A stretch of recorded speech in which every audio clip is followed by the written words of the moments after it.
स्वाभिमानी न्यूज चॅनलच्या बातमीपत्रात आपले स्वागत।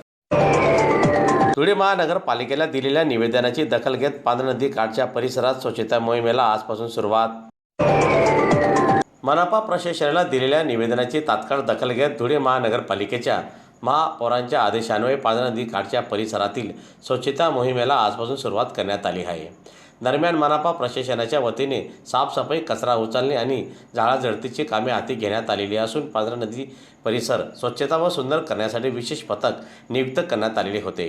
दरम्यान येथील नागरिकांनीही स्वच्छता राखण्यासाठी सहकार्य करावे असे आवाहन आज मनपा प्रशासनाकडून करण्यात आले आहे। माबाई गोकुळ फुलपगारे बोलते। जुनधुळ्यामधून आम्ही बीजेपीचे कार्यकर्ता, सर्व महिला आणि सर्व पुरुष सर्व आम्ही बीजेपीचे कार्यकर्ता आहेत। आज एवढ्या दिवसापासून आज कमीत कमी 10-15 वर्ष होऊन गेले, एवढ्या जणांना भेटलो पण आजपर्यंत कोणी ॲक्शन घेतला नाही। आज आम्ही 2 दिवसा पहिले महापौर मायादेवी मारू परदेशी या ताईंना आम्ही भेटलो आणि लगेच ते 8 वाजेपर्यंत लगेच आल्या पण आणि पाणी पण केली आणि स्वतःहून सांगितलं की मी हे सर्व काही साफसफाई आणि आज सर्व कामं भागातलं कोणतं बी राहिलं स्वतः या आणि स्वतः आम्ही करू, माझ्या ऑफिसमध्ये स्वतः भिडा तुम्ही, सर्व आम्हाला व्यवस्थित सांगितलं आणि आजपर्यंत कोणताच महापौर आलेला नव्हता।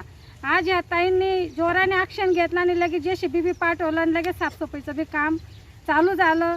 परदेशी बाबा आम्ही तुम्हाला धन्यवाद करतो।